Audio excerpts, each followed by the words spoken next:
Doctor का अच्छा होना मरीज के लिए कितना फायदेमंद होता है? तो यदि एक पॉजिटिव रिलेशन दोनों के बीच में स्टेब्लिश है, मरीज को उससे फायदा होगा ही होगा। दिल के कई मरीजों को ये लगता है डॉक्टर साहब कि हमें तेज एक्सरसाइज करने से मना किया गया है, इसलिए हम बहुत तेज दौड़ नहीं सकते। कोई ऐसी एक्सरसाइज जिससे कि दिल पर अचानक और बहुत ज्यादा लोड पड़े वो नहीं करनी चाहिए। क्या लगातार नाइट शिफ्ट करना भी दिल के लिए खतरा हो सकता है? हाँ बिल्कुल, ये इस बात सही है। कुछ लोग ऐसा कहते भी है कि हमारा दिल लेफ्ट में नहीं है राइट में, ऐसा होता है क्या? यस, पोजीशन भी ऐसे हो सकती है। बहुत ज्यादा जो लोग चाय या कॉफी पीते हैं, क्या वो भी दिल को नुकसान कर सकती है? ये भी नुकसान करते हैं। जो रात में ड्रिंक ज्यादा कर लेते हैं, अगले दिन सोचते हैं कॉफी पी के संतुलन बिठा लेंगे हम, संभव है? वो अपने आप को धोखा दे रहे हैं। किस तरह के सिम्टम होंगे अगर वाल्व की वजह से कोई प्रॉब्लम है तो? मैकेनिकल वाल्व में शुरुआती दिनों में कुछ टिक टिक उनको सुनाई पड़ती है, जब तक कि वो आदत नहीं पड़ जाए। क्यों हो जाती हैं आर्टरीज मोटी, उसका कोई रीजन होता है? ज्यादातर मरीजों में ये उम्र के कारण है। हर तरह के पैदाइशी डिफेक्ट जो है वो ठीक किए जा सकते हैं इस समय यस, 99.9% जो डिफेक्ट होते हैं वो रिपेयरेबल होते हैं। भगवान डॉक्टर्स के लिए चुनौतियां बना के भेजता है कि लो इसे ठीक करो। हम्बल बनाने का तरीका है भगवान का कि कोई भी परफेक्ट नहीं होता।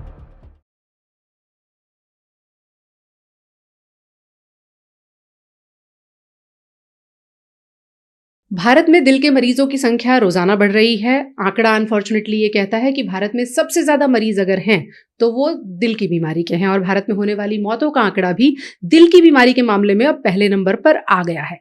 लेकिन जैसे ही कोई दिल का मरीज होता है वो सबसे पहले सोचता है कि उसे एक डॉक्टर को दिखाना है।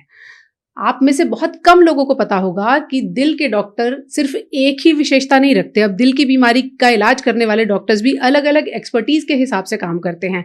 बहरहाल मरीज सीधे दिल के डॉक्टर के पास जाता है, फिर उसे बताया जाता है कि नहीं, आप इंटरवेंशनल कार्डियोलॉजी में जाइए, आप कार्डियक सर्जरी में जाइए, या आपको हार्ट ट्रांसप्लांट सर्जन के पास जाने की जरूरत है, या आपको कार्डियोथोरेसिक वैस्कुलर सर्जन के पास जाने की जरूरत है।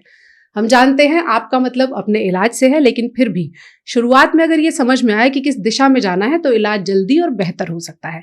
तो दिल की कितनी तरह की सर्जरी हो सकती हैं और आपके मर्ज का इलाज क्या है, आज इसी को डिकोड करने की कोशिश करेंगे। हमारे साथ डॉक्टर शिव चौधरी हैं जो कि डायरेक्टर हैं कार्डियोथोरेसिक वैस्कुलर सर्जरी के एस्कॉर्ट्स हॉस्पिटल से जुड़े हुए हैं लंबे समय से, और उससे पहले से 30 साल से ज्यादा एम्स का अनुभव रखते हैं जो मरीजों के काम आता है।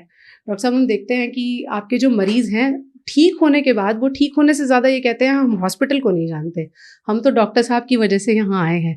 तो डॉक्टर का अच्छा होना मरीज के लिए कितना फायदेमंद होता है? अपने हिंदुस्तान में ये खास चीज है, मरीज जो होते हैं वो डॉक्टर से अपने आप को अटैच ज्यादा महसूस करते हैं। वो किसी भी हॉस्पिटल में हो, उनके लिए इलाज करने वाला हॉस्पिटल नहीं होता, डॉक्टर ही होता है।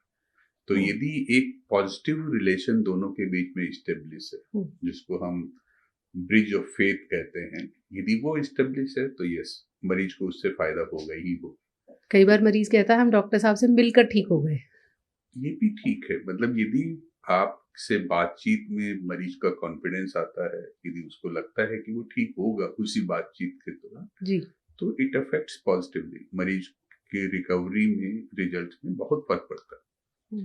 जो पेशेंट नेगेटिव थॉट प्रोसेस के साथ किसी मेजर प्रोसीजर में जाते हैं, विसेस यदि हम देखें जो पॉजिटिव थॉट प्रोसेस के साथ जाते हैं, तो दोनों में बहुत फर्क होता है। रिकवरी जो मरीज फेथ के साथ, अपने कॉन्फिडेंस के साथ प्रोसीजर मतलब करवाते हैं, उनका रिजल्ट हमेशा अच्छा होता है। इसका मतलब ये हुआ कि डॉक्टर अगर भरोसेमंद है तो हम कई बार देखते हैं कि ऑपरेशन थिएटर में क्योंकि मरीज का हार्ट रेट बढ़ा था, बीपी ज्यादा था, इसलिए उसका प्रोसीजर नहीं हो पाया। डॉक्टर ट्रस्ट में हो तो मेरे ख्याल से ये आधी मुश्किलें कम हो जाती होंगी। ये चीजें मतलब सिर्फ इस मामले में डॉक्टर पेशेंट रिलेशन नहीं हो सकता है, उसकी जो बीमारी है पहले की ब्लड प्रेशर की या कोई, वो पूरी तरह से अच्छे से कंट्रोल नहीं रही हुई हो, बट इसको यदि हम एक किनारे कर भी दें तो भी डॉक्टर्स में यदि मरीज का कॉन्फिडेंस है तो पक्की बात है कि रिजल्ट्स अच्छे आएंगे। मरीज को कॉन्फिडेंस में रखना, उसके इलाज के अलावा उसके दिल की बातें सुनना, उसकी हिस्ट्री समझना, उसको कंसोल करना, इन सब के बीच में एक दिन में कितनी सर्जरी का टाइम मिलता है आपको? हम लोग यहाँ पर मतलब पर डे 4 से 5 तक की सर्जरी करते हैं। कुछ लंबे केसेज होते हैं जैसे ओटा के केसेज हैं या रीडू ऑपरेशन हैं, तो वो 2 केसेज, कभी कभी एक केस भी 12 घंटे 14 घंटे चलता है। 12-14 घंटे? जी, तो कुछ इस प्रकार के केसेज होते हैं तो उसमें नंबर कम हो जाता है। अदरवाइज ऑन एन एवरेज हम लोग करीब 4 केस पर डे, मतलब जो मेरी टीम है वो 4 cases. Sir on a lighter note, एक सर्जन जो 12 घंटे ओटी में होता है करता क्या है वो हार्ट के साथ? हार्ट तब तक खुला पड़ा है। कुछ इसी प्रकार के ऑपरेशन होते हैं। उनमें अच्छा। हार्ट तक पहुंचने का, हार्ट लंग मशीन तक पर डालने का, फिर हम्म। एक्चुअल प्रोसीजर करने का, फिर हार्ट लंग मशीन से डिटैच करने का, और उसके बाद उसको क्लोजर करने का। स्पेशली जो एओर्टा के केसेस होते हैं वो काफी टाइम कंज्यूमिंग होते हैं। लोगों को मोटे तौर पे ये लगता है सर कि दिल की सर्जरी 2-3 तरह की होती है, या तो स्टेंट डल जाता है या फिर बाईपास होता है। उसके अलावा फिर या फिर हार्ट ट्रांसप्लांट होता है। इसके अलावा भी दिल की बहुत सर्जरीज होती हैं। ये तो सिर्फ 2 नाम आपने बताए। स्टेंट तो खैर कार्डियोलॉजिस्ट करते हैं, जी। पर यदि हम हार्ट की सर्जरी को कहें तो बीमारियों के नाम की बजाय यदि मैं उनको ग्रुप में बांटूं ऑपरेशन के नाम के बजाय, जैसे कॉमनेस्ट ऑपरेशन जो हिंदुस्तान में होता है वो कॉर्नरी आर्टरी डिजीज का होता है। यानी कि जो आर्टरीज हार्ट को ब्लड सप्लाई करती हैं उनमें रुकावट आ जाती है, जिसके कारण हार्ट अटैक या एंजाइना की प्रॉब्लम होती है। इसका ऑपरेशन कॉमनेस्ट है हिंदुस्तान में। तो इसको जैसे हम जनरल लैंग्वेज में बाईपास कहते हैं, या साइंटिफिक नाम में कहूँ तो coronary artery bypass grafting, CABG कहते हैं। तो ये एक साइड में हुई। दूसरी साइड में ये है कि हार्ट वैल्व्स की बीमारी हो सकती है। तो हार्ट वाल्व की यदि बीमारी है तो हमें वाल्व रिप्लेस करना पड़ सकता है या रिपेयर करना पड़ सकता है। यंग एज में, टीनेजर्स में यदि हार्ट के ऑपरेशन देखे जाए तो वाल्व के ऑपरेशन ही सबसे ज्यादा कॉमन होते हैं। हार्ट में वाल्व क्या कर रहा होता है सर? वाल्व सैनिटरी फिटिंग्स में ही सुना है हमने वाल्व। इसमें जो है, जैसे आपके पास ये रखा है, इसमें वाल्व भी है। हाँ, इसमें यदि आप देखेंगे ऊपर कीजिएगा सर, तो ये जो वाइट आपको दिख रही है ये वाल्व है।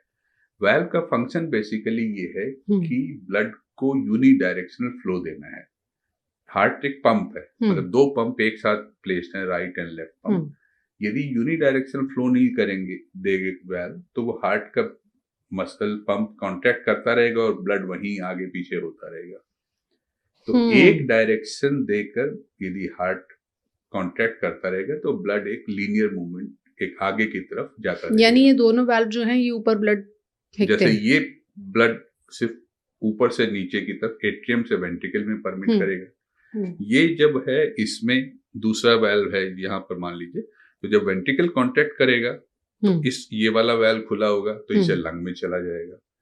ऐसे ही इधर वाला वेंट्रिकल जब कॉन्ट्रैक्ट करेगा तो ये वाल्व जो है बंद हो जाएगा और ये वाल्व खुल जाएगा, एओर्टिक वाल्व खुल जाएगा। ये कोऑर्डिनेशन में काम करते हैं। तो कोऑर्डिनेशन में काम करते हैं। तो वेंट्रिकल जब पंप करेगा तो इससे हमारी एओर्टा से होते हुए ब्लड सारे के सारे शरीर में चला जाता है।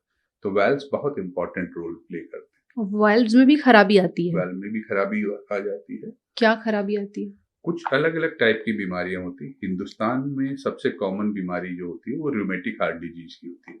रूमेटिक ये मतलब ये है कि बचपन में किसी एक फीवर होता है जिसको हम रूमेटिक फीवर कहते हैं। यदि किसी मरीज को रूमेटिक फीवर होता है बचपन में तो क्रॉस रिएक्टिविटी होती है, मतलब उसकी जो पॉजिटिव ऑर्गेनिज्म होता है रूमेटिक फीवर से रिलेटेड, उसकी और हार्ट के जो वाल्व्स का प्रोटीन होता है वो उनकी स्ट्रक्चर एक सी होती है। तो जो एंटीबॉडीज होती है, जो क्रॉस रिएक्टिविटी होती है, वो दोनों चीजों को अफेक्ट करती है। तो बुखार से वाल्व खराब हो जाते हैं।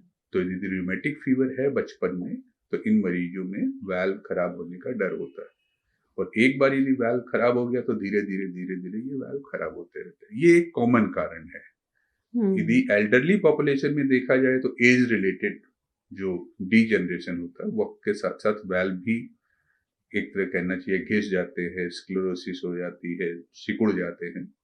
तो वो दूसरे प्रकार के बीमारियां होती हैं। यदि 50-60 के उम्र के बाद यदि वाल्व देखे जाएं तो उनमें एज रिलेटेड डीजनरेशन की बीमारी देखने को मिलती है। फिर उसे ठीक कैसे करते हैं? 2 ही तरीके होते हैं। वाल्व का तो बड़ा सिंपल है। यदि बहुत ज्यादा खराब नहीं है तो उसको रिपेयर कर दीजिए, ज्यादा खराब है तो उसको रिप्लेस कर दीजिए। मतलब बहुत वाल्व की बीमारी का जो है ना एल्गोरिथम जो है बहुत ही सिंपल है। 2 ही इलाज है। 2 इलाज है। यदि रिपेयरेबल है तो रिपेयर कर दीजिए, वो काफी अच्छा ऑपरेशन माना जाता है। जी। और यदि वाल्व इतना खराब हो चुका है कि रिपेयर करने से कुछ ज्यादा हम हासिल नहीं कर सकेंगे या दोबारा जल्दी ही वो वापिस आ जाएगा ऑपरेशन के लिए, तो फिर बदल देते हैं। तो नया वाल्व लगाया जाता नया है। वाल्व।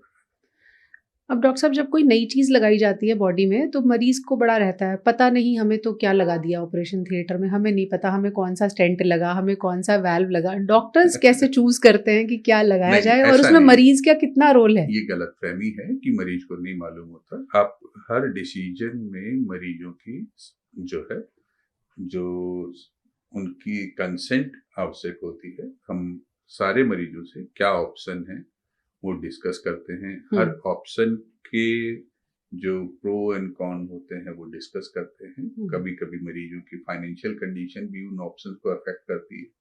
तो एज है, बीमारी है, उनकी जो है फाइनेंशियल कंडीशन और पर्सनल और भी कोई रिलेटेड प्रॉब्लम हो, तो ये सारी की सारी चीजें हम मरीज से डिस्कस करते हैं। तब मरीज के कंसेंट से वो डिसाइड किया जाता है कि हम इस ऑप्शन में जाएंगे। वहां पर ओटी टेबल पर डॉक्टर का काम सिर्फ साइज सिलेक्शन करना है कि ये साइज इसमें फिट बैठेगी। ओह! ये भी डिसाइड होता तो है कौन से हाँ, साइज़ अलग का अलग साइज के हिसाब से होते हैं उसमें। तो परंतु ऑप्शन है कि कौन सा वाल्व लगाना है, ये मरीज के कंसेंट से ऑपरेशन से पहले ही डिसाइड करना होता है। बट आई गेस डॉक्टर्स भी ये सोचते होंगे कि इस वक़्त जो सबसे अच्छा है, हम्म। उसी को लगाया जाए अगर फाइनेंशियल कंस्ट्रेंट्स ना हो। वही है, अच्छा किस व्यक्ति के लिए कौन सा अच्छा है ये भी अलग बात है। अच्छा। एक 20 साल के जो है यंग पर्सन के लिए अलग वाल्व अच्छा होगा, 70 साल के वृद्ध के लिए एक दूसरा वाल्व अच्छा माना जाएगा। तो कौन सा वाल्व उसके लिए सबसे अच्छा है, मरीज से डिस्कस करिए, उनको सारे ऑप्शन बताइए, फिर जो है फाइनल हम सेलेक्ट करते हैं कि नहीं ये वाल्व हम मरीज के लिए चूज करेंगे। तो ये कहना कि मरीज को मालूम नहीं होता, नहीं, ऐसी बात नहीं है। मरीज से हम सारी इंफॉर्मेशन शेयर करते हैं। उस समय हमारा रोल सिर्फ उनको इंफॉर्मेशन प्रोवाइड करने का रहता है कि हम उनको सारी इंफॉर्मेशन, हर वाल्व के एडवांटेज डिसएडवांटेज बिल्कुल थ्रेड बेयर करके उनको बताते हैं। ज्यादातर मामलों में क्लियर कट होता है। यंग पेशेंट है तो मैकेनिकल वाल्व जैसे लगाने, मैकेनिकल वाल्व मतलब कार्बन के बने होते हैं, या कह लीजिए कि आर्टिफिशियल डायमंड का जो मटेरियल होता है उसी के बने होते हैं। या फिर टिश्यू, एल्डरली पेशेंट में टिश्यू वाल्व, ये क्लियर कट मतलब डिमार्केशन होता है। परंतु कुछ पेशेंट ऐसे होते हैं, मान लीजिए 50s में, जहां पर दोनों वाल्व्स ऑप्ट किए जा सकते हैं, वहां पर मरीज को मरीज की इन डेप्थ अंडरस्टैंडिंग होनी चाहिए। उनसे हम सारी चीजें डिस्कस करते हैं, फिर जो मरीज की कंसेंट होती है जिस ऑप्शन के लिए, फिर हम उसी के साथ जाते हैं। डॉक्टर साहब स्टेंट है या वॉल्व है तो वो बॉडी में लग गया, कुछ एक फॉरेन बॉडी है, तो उससे क्या कोई परेशानी हो सकती है? और ये जितने भी वाल्व्स होते हैं ये नॉन इम्यूनोजेनिक होते हैं, मतलब ऐसे कोई उससे रिएक्शन नहीं होती है। पर हाँ, आर्टिफिशियल वाल्व जो होते हैं फॉरेन बॉडी होते हैं, तो ये प्रोन होते हैं कि उसमें इन्फेक्शन नहीं हो जाए। तो कभी कभी जो छोटे मोटे इन्फेक्शन नॉर्मल हेल्दी आदमी में, पर्सन में, उसको हम नेग्लेक्ट कर सकते हैं। परंतु जो वाल्व के पेशेंट्स होते हैं उनमें हमें हर छोटे इन्फेक्शन को, माइनर इन्फेक्शन को भी प्रॉपरली एड्रेस करना होता है। उसके लिए कुछ दवाएं चलती हैं? रूटीन दवाई नहीं चलती, परंतु यदि आपको कोई दिक्कत हो तो हम लोग एडवाइज करते हैं कि तुरंत एक बार आप डॉक्टर से सलाह लें।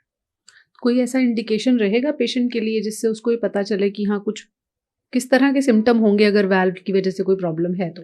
नहीं, वाल्व की वजह से मैंने कहा ना कि ऐसी दिक्कत नहीं होती। ओके। एज सच वाल्व, इतने लाखों लोगों में वाल्व लगे होते हैं, तो वाल्व की वजह से कोई समस्या मरीज रोजमर्रा की जिंदगी में उसको आए, ऐसा कुछ नहीं है। काफी सेफ होते हैं सारे के सारे वाल्व। मैकेनिकल वाल्व में शुरुआती दिनों में कुछ टिक टिक उनको सुनाई पड़ती है, जब तक कि वो आदत नहीं पड़ जाए, क्योंकि वाल्व आवाज के भी आती है उसकी? ओपनिंग एंड क्लोजिंग के साथ ना एक हल्की सी टिक टिक की आवाज आती है।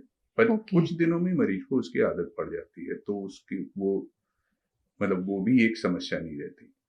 जो वाल्व लगने के बाद जो मेजर समस्या होती है वो अलग अलग ग्रुप में अलग अलग होती है। मैकेनिकल वाल्व में जैसे मैंने कहा कि दो प्रॉब्लम मेजर होती हैं। एक तो मैकेनिकल वाल्व में ब्लड थिनर हमें हमेशा लेने होते हैं, क्योंकि ब्लड थिनर नहीं लेंगे तो ये वाल्व बंद हो जाएगा। तो उसमें समस्या हो सकती है कि हमारा यदि एंटीकोगुलेशन लेवल यदि कम हुआ तो वाल्व के बंद होने का चांस जो होता है। और यदि एंटीकोगुलेशन लेवल ज्यादा हो गया तो मरीज में अपने आप कहीं ब्लीडिंग हो सकती है। शुरुआत हो सकती है कि मसूड़ों से खून आना या स्किन पे चकत्ते पड़ जाना।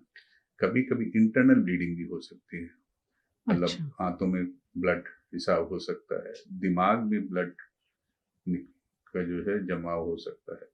तो वो यानी थोड़ी, ब्लड का जो क्लॉटिंग फैक्टर है वो कम या ज्यादा होने से फर्क या, पड़ता है। तो इन ये जो मैकेनिकल वाल्व के मरीज होते हैं, इनको हम हमेशा एक मेडिसिन देते हैं जिससे कि शरीर में ब्लड जम, जो कि क्लॉटिंग टेंडेंसी होती है वो कम हो जाती है, और ब्लड पतला रहता है। ब्लड पतला रहता है, दूसरे शब्दों में कहें तो। हम्म। तो यदि ये ज्यादा पतला हो गया तो कभी कभी दिमाग में या आंतों में, स्किन में, मसूड़ों में ब्लीडिंग होने का डर होता है। फिर ऐसे में ब्लड थिनर्स की डोज बहुत कैलकुलेटेड तरीके से जी, दी जाती है। बिल्कुल आप ये सही बता रहे हैं कि इनमें हम रेगुलर मॉनिटरिंग के साथ ब्लड थिनर की डोज देते हैं।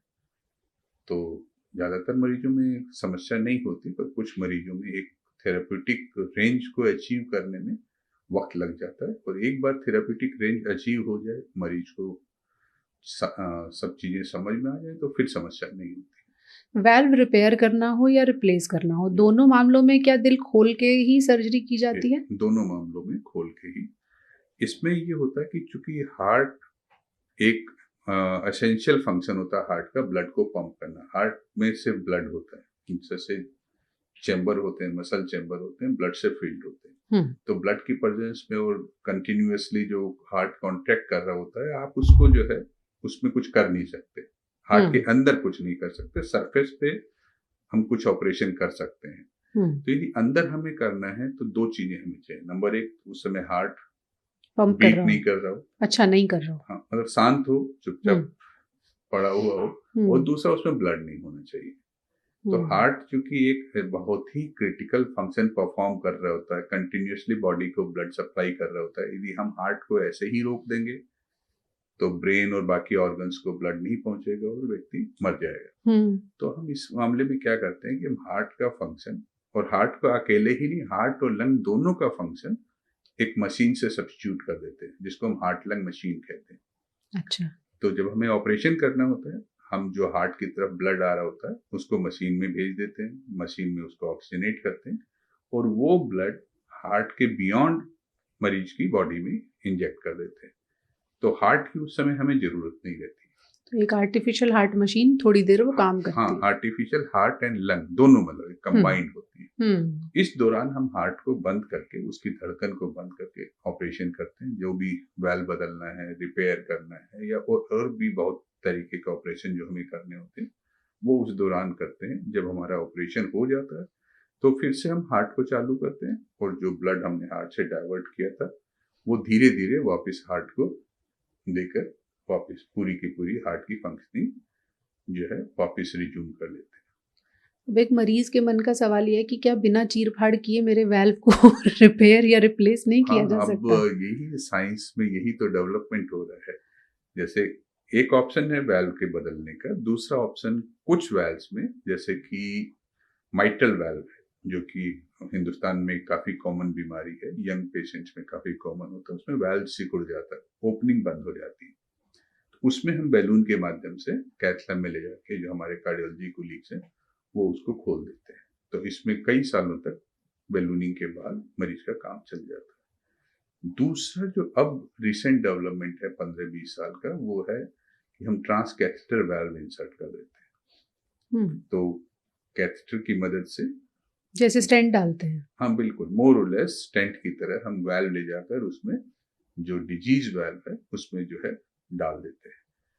तो अभी ये थेरेपी मोस्टली जो वाल्व बदलने वाली है, जो वाल्व सिकुड़े हुए होते हैं और एडवांस एज वाले मरीज होते हैं, उनमें यूज की जाती है।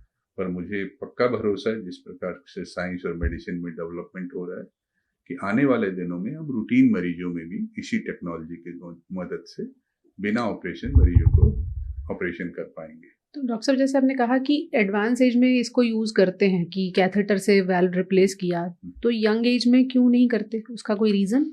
दो चीजें हैं। एक तो दोनों उम्र में बीमारियां अलग अलग होती हैं। फिर ये देखा गया कि जो प्रोसीजर रिलेटेड प्रॉब्लम और जो रिजल्ट्स थे वो उतने अच्छे नहीं होते जितने कि ओपन सर्जरी के होते। तो एज ए कंप्रोमाइज की एडवांस एज में मरीज को कम रिस्क देके यदि बीच के रिजल्ट भी अचीव कर लिए जाएं, सेटिस्फैक्टरी रिजल्ट भी अचीव कर लिए जाएं, तो that is a good option. Young patient में सर्जिकल रिस्क बहुत कम होती है, तो उस कंडीशन में हमें बिल्कुल परफेक्ट रिजल्ट चाहिए, अच्छे रिजल्ट चाहिए, तो उस कंडीशन में हम ओपन सर्जरी प्रेफर करते हैं अभी के वक्त, अभी की सिचुएशन में। तो जो एडवांस एज मान लीजिए कि कोई व्यक्ति 80 साल का है, उसको दूसरी और भी प्रॉब्लम्स हैं, वो ओपन हार्ट सर्जरी के लिए सुटेबल नहीं है। शुरुआत ऐसे ही हुई थी, अब हमने इसको जो हमारा थ्रेशोल्ड है वो नीचे आ गया, अब 60 साल तक के व्यक्तियों को भी ट्रांसकैथेटर वाल्व लगा देते हैं, और जो जिनको हम कहते हैं कि लो रिस्क पेशेंट्स हैं उनमें भी ऑप्ट करने लग गए हैं इस चीज को। परंतु बहुत सारी बीमारियां ऐसी हैं जिनमें कि अभी भी ओपन सर्जरी की ही जरूरत पड़ती है। डॉक्टर साहब, आम लोग जो दिल की बीमारी को समझते हैं, जब ज़्यादा हो जाती है बीमारी तो उनको लगता है, जैसे डॉक्टर्स बताते हैं कि दिल में ब्लॉक हो गया या आपकी आर्टरीज मोटी हो गई हैं। क्यों हो जाती हैं आर्टरीज मोटी, उसका कोई रीज़न होता है? हाँ, मैं जहाँ तक मैं समझता हूँ कॉर्नरी आर्टरी डिजीज की बात कर रही है कि क्यों आर्टरी हमारी ब्लॉक हो गई है, या ब्लॉक होने के एक तो मतलब बहुत सारे कारण सोचे जाते हैं, पर हर कारण मतलब 100% सही हो वो बात नहीं है। मुख्य कारण यही होता है कि एजिंग के साथ साथ जो चेंजेस आते हैं आर्टरीज में, उसमें कुछ थक्के जैसी चीज आर्टरी की वॉल में जमा होने लगती है। मोस्टली कोलेस्ट्रॉल और लिपिड के कंटेंट होता है, जिसमें कैल्शियम भी कभी कभी जमा होता है।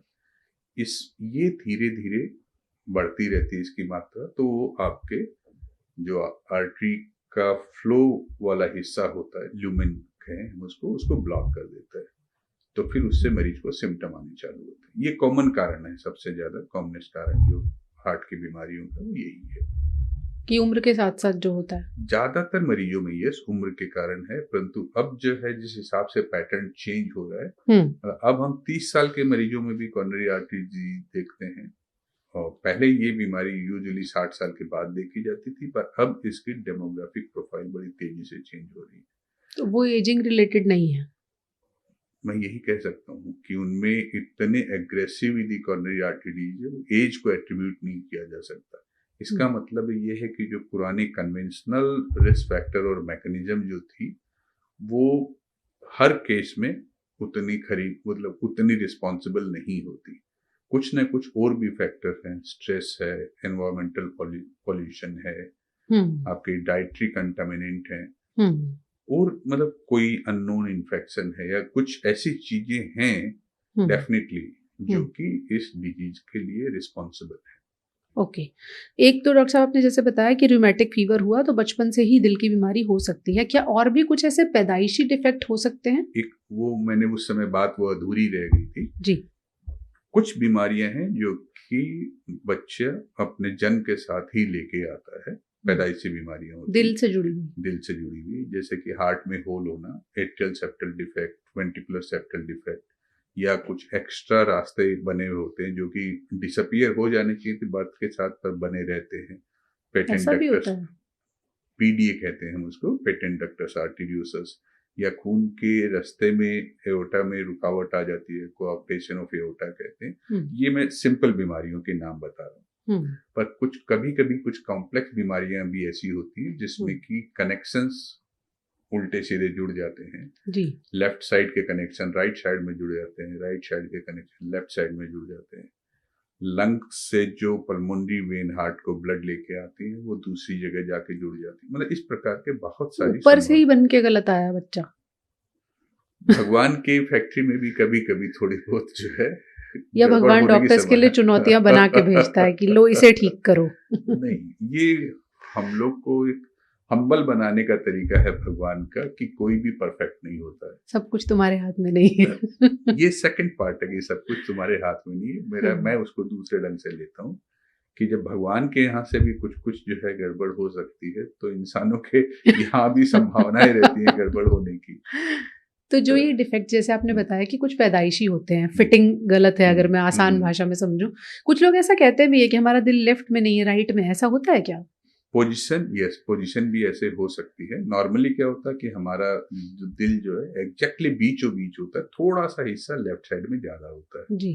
मतलब 1/3 लेफ्ट में ज्यादा होगा। पर कुछ मरीजों में वो बिल्कुल उल्टा हो जाता है, मतलब राइट साइड में ज्यादा होता है, लेफ्ट साइड में कम होता है। पर उसमें बाकी कनेक्शन यदि नॉर्मल है तो उससे फर्क नहीं पड़ता। फर्क तब पड़ता है कि जब उल्टा प्लेस्ड हो, उसके साथ साथ उसके कनेक्शन भी उल्टे हो, तब दिक्कत होती है। हर तरह के पैदाइशी डिफेक्ट जो है वो ठीक किए जा सकते हैं? इस समय यस, अभी जो अच्छा। पीडियाट्रिक कार्डियक सर्जरी इस कंडीशन में है कि 99.9% जो डिफेक्ट होते हैं वो रिपेयरेबल होते हैं अच्छा। और अच्छे रिजल्ट होते हैं। मतलब अब जो मोर्टेलिटी भी इन जो बीमारियों की, जो बीमारियां मैंने आपको गिनाई ऑलमोस्ट वो क्यूरेबल हैं, मतलब ऑलमोस्ट मैंने वर्ड यूज किया। पहले के यदि हम 25-30 साल पहले जाते तो इन बीमारियों में भी डेथ रेट थी, परंतु अच्छा। अब वो चीज नहीं है। दिल का छेद हम अक्सर कॉमनली सुनते हैं बच्चों में, उसके क्या पहले से पता लगाने का कोई तरीका नहीं होता कि बच्चे के पैदा होने से पहले पता रहे कि नहीं, ऐसा है? पहले से पता लग जाता है। आजकल जो है फीटल इको जो करते हैं उसमें पहले से भी पता चल जाता है। हम्म। तो उसमें अब जो फीटल मेडिसिन डेवलप हो रही है, कुछ प्रकार की बीमारियां ऐसी भी होती हैं कि यदि हम फीटस में इंटरवेंशन करें तो बीमारी ठीक हो जाएगी। अच्छा। वो अभी हिंदुस्तान में हम लोग वो बहुत फ्रिक्वेंटली नहीं कर रहे हैं, एनेक्डोटल कुछ कुछ केसेस में ये चीज है। पर ये भी जो ब्रांच है साइंस की, ये भी तेजी से डेवलप हो रही है। तो कुछ ऐसी बीमारियां जिनको यदि हम फीटस में ही इंटरवीन करें तो जो है, मतलब कुछ इस प्रकार की बीमारियां जिनसे कि डिलीवरी के बाद सर्वाइवल यदि कंप्रोमाइज हो, जिससे डेथ होने की संभावना, तो ऐसी बीमारियों में हम ऑपरेशन डिलीवरी से पहले ही फीटस में ही यदि इंटरवीन करें तो उसको ठीक किया जा सकता है। भारत में हुए ऐसे केसेस? कुछ केसेस हुए हैं, मतलब रूटीन नहीं है, कुछ केसेस ऐसे हुए हैं। दिल में जो छेद होता है वो कुछ लोग कहते हैं अपने आप भर जाएगा, क्या इस बात से फर्क पड़ता है छोटा है बड़ा है, और किस उम्र में उसका इलाज किया जाता है? हाँ, ये चीज समझने की जरूरत है। पहली चीज तो ये कि छेद कहाँ पर है, क्योंकि उस लोकेशन के हिसाब से छेद का जो है ना बिहेवियर और नेचुरल हिस्ट्री डिसाइड होती है। दो प्रकार के छेद कॉमन होते हैं, एक होता है एट्रियल सेप्टल डिफेक्ट, एक होता है वेंट्रिकुलर सेप्टल डिफेक्ट, या दूसरी जबान में कहूँ तो एएसडी और बीएसडी। दोनों में क्या फर्क है? एएसडी जो है वो अपर चेम्बर्स जो होते हैं, ऊपर की जगह से इसको। ये जो चेम्बर्स हैं ये ऊपर वाले चेम्बर हैं, ये रिसीविंग चेम्बर है। इनके बीच में यदि कोई कम्युनिकेशन हो तो वो एट्रियल सेप्टल डिफेक्ट कहलाता है। ठीक है। ये नीचे वाले जो आपको जिनकी वॉल थिक दिख रही है, ये पंपिंग चेम्बर होते हैं, इनको वेंट्रिकल कहते हैं। इन दोनों के बीच में यदि कम्युनिकेशन है तो इसको वेंट्रिकुलर सेप्टल डिफेक्ट कहते हैं। कम्युनिकेशन मतलब इधर का ब्लड उधर, उधर का हाँ, इधर, मतलब होल जो कहना है, आप ये कह लीजिए होल है इन दोनों के बीच में। Ventricular septal defect depending upon location and size ज्यादातर अपने आप बंद हो जाते हैं। लोकेशन और साइज पे मैं बात कर रहा हूँ। ठीक बात। पर कुछ इस प्रकार के होते हैं, मान लीजिए कि बहुत बड़ा यदि वीएसडी है और कोई वाल्व के पास है तो वो अपने आप बंद नहीं होगा, उसको जल्दी बंद करने की जरूरत है। बाकी जो वीएसडी होते हैं उनमें हम सेफली 1 साल तक वेट करके रीअसेस कर सकते हैं। यदि 1 साल में बंद हो गए तो बहुत अच्छी बात है, नहीं तो फिर उसको सर्जिकली हमें बंद करना चाहिए। इतने छोटे बच्चे की दिल की सर्जरी हो सकती है? हाँ, नियोनेट्स की करते हैं आजकल, तो हम लोग पैदा होते ही उसको जो है ऑपरेट कर लेते हैं, तो सुरक्षित है वो। कोई दूसरा जो एएसडी की जो बीमारी होती है, एएसडी में यदि शुरुआत से बड़ा एएसडी है तो इसको हम प्री स्कूल गोइंग एज में, जो बच्चा स्कूल जाना चालू करे उसके आसपास हम उसको बंद करने की सोचते हैं। अच्छा, इस बात से फर्क पड़ेगा कि होल ऊपर है कि नीचे है। ओके। और यदि छोटा एएसडी है तो हम और कुछ वेट कर सकते हैं, उसको बाद में आजकल बिना ऑपरेट किए ही उसको डिवाइस से भी बंद कर देते हैं। डिवाइस मतलब एक तरह का बटन होता है जो हम उसको लगा दें तो बंद हो जाए। अडल्ट पेशेंट में यदि एएसडी डायग्नोज होता है तो उसको बंद करवा लेना चाहिए, चाहे डिवाइस से करें या सर्जरी से करें। दिल में छेद बाद में भी हो सकता है? नहीं, पैदाइशी होगा पर डिटेक्ट बाद में चल रहा है। यूजुअली लोग जब कोई कॉलेज एडमिशन के समय अपना मेडिकल चेकअप कराते हैं या जॉब के लिए मेडिकल चेकअप कराते हैं तब डिटेक्ट होते हैं, क्योंकि ज़्यादातर केसेज में एट्रियल सेप्टल डिफेक्ट से कोई सिम्टम नहीं होता इस एज तक। तो पेशेंट को कभी कोई सिम्टम हुआ नहीं, बस जब इको किया गया तो उसमें मालूम पड़ा कि हाँ ये दिक्कत है। तो अगर छोटे बच्चे का फीटल इको नहीं हुआ तो हो सकता है कि पता ही ना चले कि एएसडी है, दिल में ऊपर कहीं छेद है। फीटल इको मतलब एएसडी के लिए फीटल इको नहीं किया जाता है। एएसडी तो ऐसी बीमारी है कि बीमार पैदा होने के बाद भी हम कभी भी करेंगे तो डिटेक्ट हो जाएगा, क्योंकि उससे जो अर्ली सर्वाइवल होता है उससे अफेक्ट नहीं होता, मतलब उससे जान को कोई रिस्क नहीं होती है तुरंत। फिर मैं सोच रही मतलब मेरा सवाल है कि इतने छोटे बच्चे, मान लीजिए पैदाइशी बच्चे में पता कैसे चलेगा? वो तो जैसे आपने कहा कि एक्सीडेंटल किसी ने कभी इको कराया बड़े होने पर। सिर्फ एएसडी नहीं, बाकी बीमारियां भी हैं, तो कॉमन तरीका तो वार्निंग सिग्नल तो कुछ ना कुछ भगवान ने बीमारी के साथ बना के ही भेजे। बच्चा यदि ठीक से फीड नहीं ले रहा है, एक्सेस पसीना आ रहा है, उसको सांस तेज चल रही है, बार बार फीवर आ जा रहा है, इरिटेबल रहता है, तो ये बहुत सारे सिम्टम्स होते हैं बच्चे के। या नीला पड़ा हुआ है, एक्सेसिव लिथार्जिक है, तो हर यूरिन आना कम हो गया है, तो बीमारी यदि है तो उसके मैनिफेस्टेशन भी होंगे। तो उसमें ये है कि ऑब्जर्वेंट पेरेंट्स उसको जल्दी पकड़ लेते हैं, जल्दी डॉक्टर की सलाह ले लेते हैं, और जिनको थोड़ा आइडिया कम होता है वो यूजुअली फिर जब क्रिटिकल कंडीशन हो जाती है तभी डॉक्टर से सलाह लेते हैं। पर आजकल ज़्यादातर जगह में जो अच्छे सेंटर्स हैं उनमें डिलीवरी के बाद बच्चे को प्री डिस्चार्ज इको लोग कर लेते हैं। ओके। एक बार किसी बच्चे के दिल में छेद है, उसका इलाज हो गया और वो डिफेक्ट ठीक हो गया, तो उसके बाद उसकी लाइफ बिल्कुल नॉर्मल रहती है? करीब कुछ लिमिटेशंस हैं? नहीं, वो इस पर है कि किस उम्र में उसका होल क्लोज किया गया, कौन सा होल था, किस उम्र में क्लोज किया गया, उसके साथ साथ जो है वेल्व्स की हालत क्या थी और लंग्स में प्रेशर कैसा था, उन चीज़ों पर डिपेंड करता है। पर ज़्यादातर केसेज में आप ये कह सकते हैं कि मरीज पूरी तरह ठीक हो जाता है। डॉक्टर साहब, कुछ ऐसे सवाल ले लेते हैं जो अक्सर हमारे व्यूअर्स हमसे पूछते हैं, इतने पॉडकास्ट के बाद भी उनके मन में कुछ रह जाता है। जैसे एक सवाल यह है कि अगर दिल अचानक चलना बंद हो जाए तो उसके बाद कोई स्कोप है बचने का, या बस गए ऊपर? नहीं, दिल यदि अचानक चलना बंद हो जाए और बाकी अंदर नीचे कोई बीमारी नहीं हो तो ये पूरा स्कोप है। एक बार मरीज रिससिटेट हो जाए, उसका सीपीआर उसको एडिक्वेटली दे दिया जाए तो रिकवर कर जाएगा। परंतु अपने आप दिल ऐसे चलते चलते बंद होता नहीं, कोई ना कोई अंडरलाइंग कॉज जरूर होता है। तो हमें मतलब डिपेंड करता है कि कौन सा कारण है। रिससिटेशन सबसे इम्पोर्टेंट चीज है। दिल बंद हुआ, आपको सीपीआर के बाद रिससिटेट हो गए तो फिर उसकी जांच होगी कि क्या कारण रहा है। तो ज्यादातर कारण में पोस्ट सीपीआर आपका सर्वाइवल अच्छा होता है, क्योंकि उसकी डायग्नोसिस एस्टेब्लिश होकर उसका ट्रीटमेंट होता है। प्रॉब्लम वहाँ होती है जहाँ पर कि हम उसको सीपीआर ऑफर नहीं कर पाते, रेसिस्टेशन ऑफर नहीं कर पाते, तो वो फिर मरीज खत्म हो गया। ऐसे मामलों में ही गोल्डन आवर की वैल्यू ज्यादा बढ़ जाती होगी कि जल्द से जल्द हॉस्पिटल पहुंचे। गोल्डन आवर नहीं, मतलब आप ब्लॉक, मेरे ख्याल से उस चीज को कह रही कि आर्टरी में ब्लॉक हो गया। एक तरह तो हार्ट बिल्कुल बंद हो गया कि हार्ट ने काम करना बंद कर दिया, पेशेंट वहीं पर कोलैप्स हो गया, उसमें सीपीआर की जरूरत पड़ती है। वो कितनी जल्दी मिलती है? वो जल्दी, उसमें हमारे पास सेफ पीरियड जो है 3 से 5 मिनट होता है बस। उसमें यदि हमने सीपीआर नहीं स्टार्ट किया तो ब्रेन डेड हो जाएगा, फिर कोई फायदा भी नहीं होता। इसीलिए कहा जाता है हर किसी को सीपीआर सीखनी चाहिए। जी, मैं इस चीज का बहुत बड़ा जो है प्रोपोनेंट हूँ कि हमारे हर ग्रेजुएट को, हर व्यक्ति जो कि सड़क पर निकलता है उसको कम से कम सीपीआर आना चाहिए। डॉक्टर साहब, मैंने सीखी है, बहुत मेहनत लगती है उसमें, काफी शक्ति लगानी पड़ती है अगर ठीक से सीपीआर करना। और आप ये सोचिए आउटकम भी तो उतना ही जो है रिवॉर्डिंग है। आप एक व्यक्ति की जान बचा सकते हैं जो कि अमूल्य है, उसका कोई भी मोल नहीं है। और कभी ये भी सोच के देखिए कि वो हो सकता है हमारा ही सगा हो और तो उस वक्त वो काम आ जाए, उस समय यदि आप काम आ जाए, तो सीपीआर तो उसको मतलब कोई मोल या एफर्ट में उसको नहीं तोल सकते हैं। मैंने जब देखी थी तो मुझे लगा हाँ आसान है, तो जब बताया नहीं इतना प्रेशर डालना है। नहीं, एक बार वो होता क्या है कि आप लोगों ने जिंदगी में कभी कभी किया होगा, 1-2 बार किया, वो तो थक जाते हैं उसमें। पर यदि आप रूटीनली उसको प्रैक्टिस करते रहे, मतलब ऐसे प्रैक्टिस मरीज पे भी नहीं, पर यदि एक मैनिक्विन पे कर लिया, मैनिक्विन पे भी यदि आप मतलब महीने 2 महीने में एक बार आप यदि उसको प्रैक्टिस करते रहे तो फिर वो एक रिदम इस्टेब्लिश हो जाएगी, तो आपको इतनी दिक्कत नहीं होगी।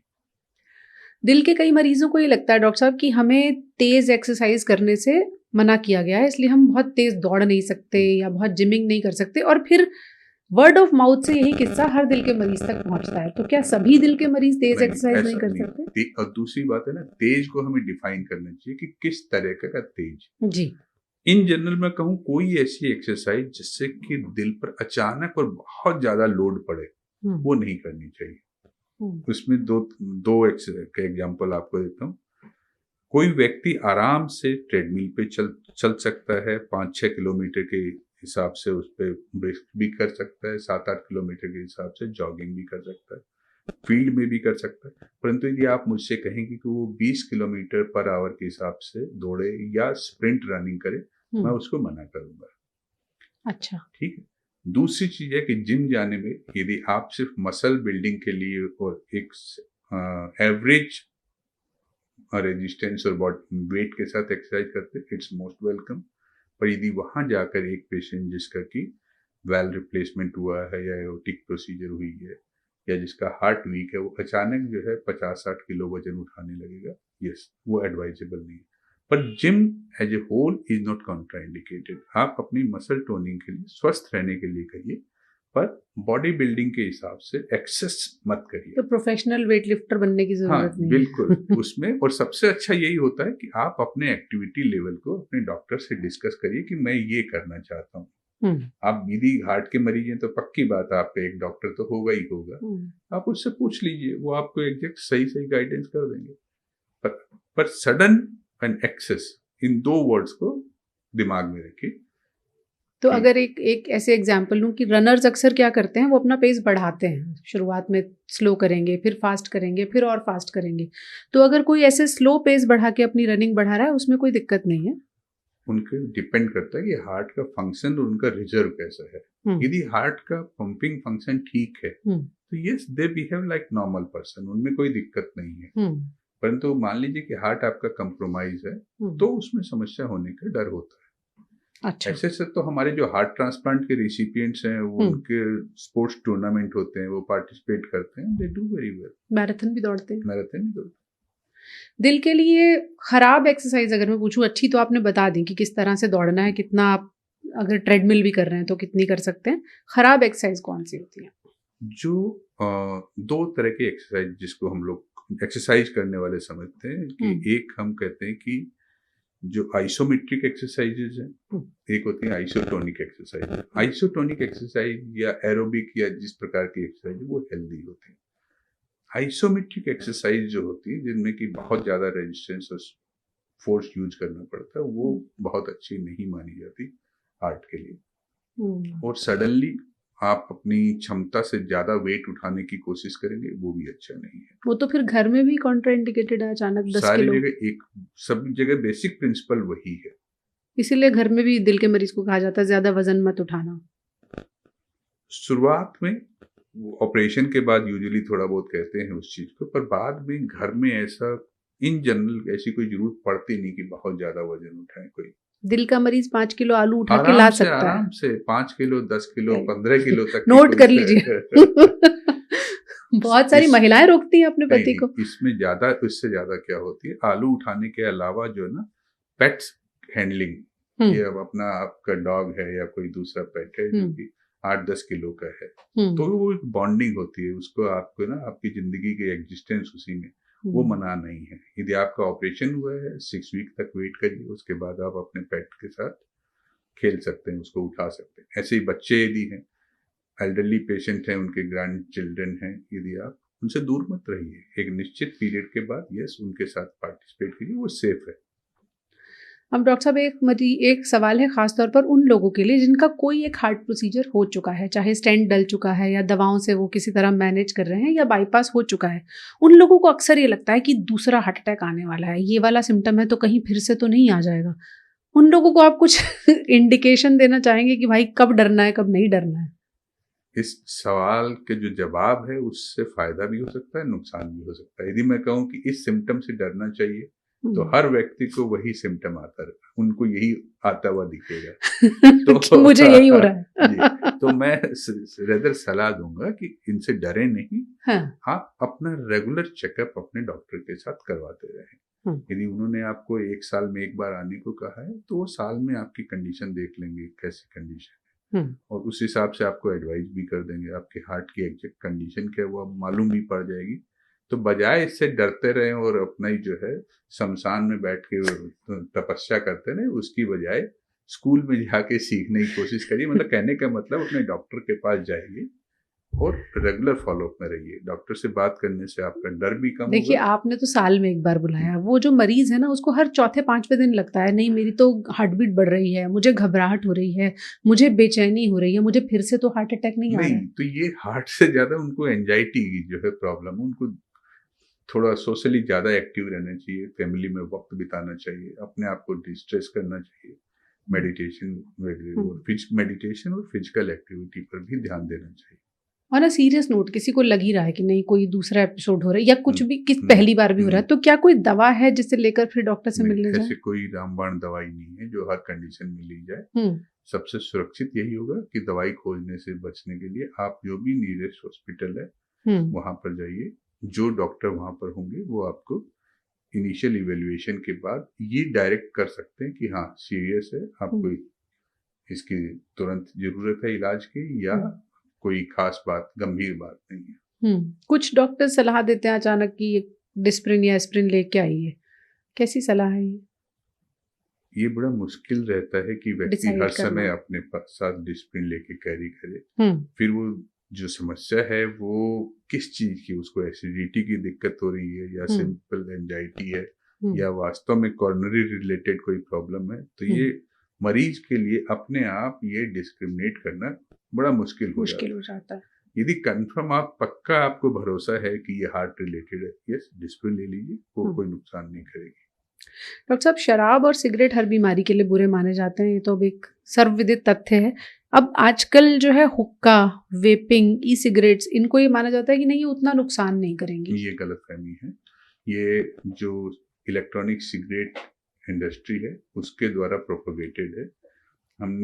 हम लोगों ने मिलकर इस पर काफी काम किया था, जिसके कारण पार्लियामेंट में एक एक्ट भी लाया गया और ई सिगरेट हिंदुस्तान में प्रोक्योरमेंट, डिस्ट्रीब्यूशन, मार्केटिंग, कंजप्शन सभी बैन है। तो ये जो स्मगल करके लाए जाते हैं प्रोडक्ट और यूज किए जाते हैं एज ए फैशन फैड, ये पूरी तरह से गलत है। और ये मिसकंसेप्शन है कि ई सिगरेट सेफ है। ई सिगरेट भी उतनी ही एडिक्टिव है जितनी कि बाकी टोबैको प्रोडक्ट। और मैं अपनी युवा पीढ़ी को मतलब सिंसियरली मैं ये रिक्वेस्ट करूंगा और उनको वार्न भी करूंगा कि वो इससे दूर रहें, क्योंकि ये जो प्रोपेगेंडा है ये ई सिगरेट बनाने वाली कंपनीज के द्वारा चलाया गया प्रोपेगेंडा है। ई सिगरेट बिल्कुल भी सेफ नहीं है। जितनी ऑर्डिनरी सिगरेट नुकसान पहुंचाती है उतनी ही ये भी नुकसान पहुंचाती है। फ्लेवर्ड हुक्का जोन वो भी वही है। फ्लेवर्ड हुक्का जोन में यदि टोबैको कंटेंट है, मुझे आइडिया नहीं है, ये सब धुआं उसमें से भी निकलता है डॉक्टर साहब। नहीं, ये देखिए कोई भी चीज सिर्फ धुएं के लिए व्यक्ति नहीं लेता। जब तक उसमें टोबैको या कोई एडिक्टिव सब्सटेंस नहीं होगा व्यक्ति दोबारा नहीं जाएगा। तो ये पक्की बात है कि उसमें कोई ना कोई एडिक्टिव सब्सटेंस होगा ही होगा। तो वो पक्की बात है आपको नुकसान पहुंचाएगा। भगवान ने जब बहुत सारी इतनी चीजें दी है रिक्रिएशन के लिए और बिजी रहने के लिए, तो जरूरी क्या है उस तरफ जाने की। क्या लगातार नाइट शिफ्ट करना भी दिल के लिए खतरा हो सकता है? हाँ बिल्कुल, ये इस बात सही है। क्योंकि नाइट शिफ्ट में काम करते रहने से आपकी स्ट्रेस बढ़ती है। जब आप नेचर की रिदम के अगेंस्ट जाते हैं, नेचर में दिन बना है जागने के लिए और रात बनी है सोने के लिए, तो यदि आप नेचर के अगेंस्ट जाते हैं तो सटल भले ही हो परंतु डेफिनेट सिग्नल्स जाते हैं जो कि आपके स्ट्रेस लेवल को बढ़ाते हैं। और यदि आपकी स्ट्रेस बढ़ रही है तो पक्की बात है आपका दिल भी हेल्दी नहीं रहेगा। क्योंकि रात में दिमाग भी बहुत काम करता है आपको अगले दिन के लिए तैयार करने के लिए। वो लोगों की आदत हो जाती है उनको। हाँ मतलब यह आप कहना चाहते हैं कि यस रात जरूरी होती है, नींद जरूरी होती है ताकि आप अगले दिन के लिए पूरी तरह स्वस्थ होकर अगले प्रोडक्टिव हो सके, काम कर सके। तो अगली, जैसे मैंने पूछा लगातार नाइट शिफ्ट, कितने दिन के बाद एक इंसान को सोचना चाहिए कि अब मुझे नाइट शिफ्ट से ब्रेक लेने की ज़रूरत है? ऐसा कोई मतलब डेटा नहीं है, व्यक्ति मतलब पर्सन टू पर्सन ये वेरी कर सकता है। कुछ लोग होंगे जो 3 रात यदि जाग लें लगातार तो उसके बाद वो विक्षिप्त हो जाते हैं। कुछ लोग होते हैं जो महीनों तक यही काम करते रहते हैं। तो व्यक्ति के ऊपर डिपेंड करता है और उसकी ट्रेनिंग कैसी रही है। फिर उन्हें निशाचर कहा जाता है।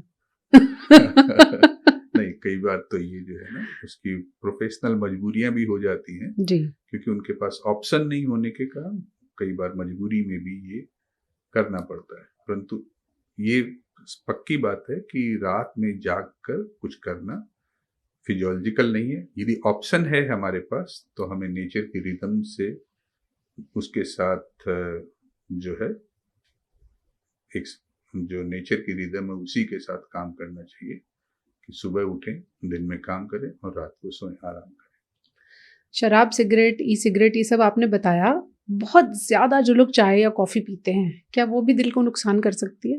यदि शब्द है बहुत ज्यादा, यस, 7-8 कप पीते हैं कुछ लोग। सिर्फ नंबर ऑफ कप से नहीं कि उसमें कितनी अमाउंट है, क्वांटिटी कितनी है, कंटेंट, कैफीन कंटेंट कितना है। यदि एक मात्रा से एक्सेस जाएगी तो यस, ये भी नुकसान करते हैं। ये भी नुकसान कर क्योंकि ये सब एडिक्टिव सब्सटेंसेस हैं। आप ये देखोगे कि बहुत सारे कंपनीज होंगे वो आपको बताएंगे कि कैफीन से जो है आपका हार्ट अच्छा रहेगा, लीवर अच्छा रहेगा। ये सब इन भुलाओं में जाने की जरूरत नहीं है। जो भी एडिक्टिव सब्सटेंस है वो नुकसान करेगा। कॉफी को तो आजकल लिवर डिटॉक्स के लिए यूज किया जाता है, पर साथ में ये नहीं बताया जाता कि कॉफी के कप में जो कैफीन होती है वो आपका ब्लड प्रेशर बढ़ा देती है। तो अगर आपको एक एस्पेक्ट बेचा जाता है तो दूसरे का नुकसान नहीं बताया जाता। ये हो सकता है कि लिवर के डॉक्टर से बचें, दिल के डॉक्टर के पास पहुंचे। तो वो दोनों के पास एक ही साथ जाएंगे।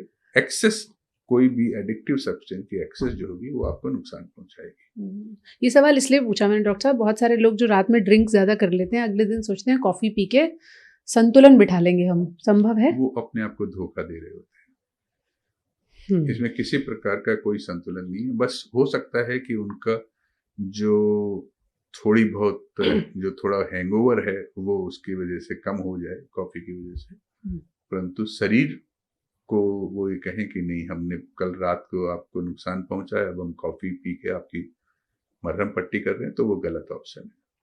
अच्छी नींद दिल की सेहत के लिए कितनी फायदेमंद है? बहुत अच्छा, उससे अच्छा कुछ हो नहीं सकता। मतलब यदि आप और सारी चीजों से कंसिडर करें तो अच्छी नींद से अच्छा तो कुछ भी नहीं है। क्योंकि अच्छी नींद अपने आप में एक अकेली नहीं चीज है। इसका मतलब ये है कि आप चिंता मुक्त हैं, आप ऐसी कंडीशन में हैं जिसमें कि आपको सोने का आपके पास वक्त है, आपका शरीर थका हुआ है, अच्छी नींद आ रही है। तो ये सारी चीजें जो कि हमारी अच्छी मतलब सेहत के लिए जरूरी है, उनका एक कॉम्बिनेशन है, तब आपको अच्छी नींद आ रही है। तो इसलिए अच्छी नींद हमेशा वेलकम है। चलिए, किस किस को याद कीजिए, किस किस को रोइए, आराम बड़ी चीज है, मुंह ढक के सोइए। ये तो नींद के बारे में था। चलते चलते आखिरी सवाल डॉक्टर साहब, बहुत सारे लोग ये जानना चाहते हैं मेरा दिल फिट है या नहीं, इसके कुछ इंस्टेंट टिप्स हैं कि मैं चेक कर सकता हूँ कि मैं ठीक हूँ या नहीं?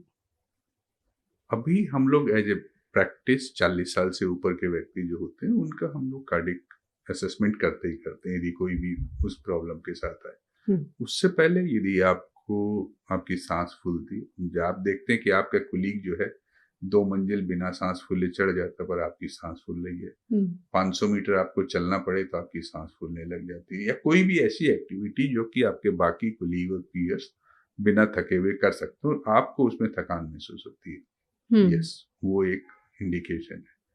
फिर दूसरा, आप हमेशा थके हुए महसूस करते हैं, किसी भी प्रकार के फिजिकल एक्टिविटी में पार्टिसिपेट नहीं करना चाहते, वो भी एक इंडिकेशन है कि हाँ, आपको एक बार कंसल्ट करना चाहिए। बाकी क्या टेस्ट करना है, कब करना है, वो मेरे ख्याल से डॉक्टर पे छोड़ देना चाहिए। तो आपका दिल सलामत रहे, इस कोशिश के साथ आज हमने ये पॉडकास्ट किया है। आपके सवाल अभी भी जरूर होंगे, उनको कमेंट सेक्शन में छोड़िएगा। अगली बार फिर एक्सपर्ट्स के जरिए उनकी राय हम आप तक पहुंचाएंगे। Thank you so much sir. नमस्कार।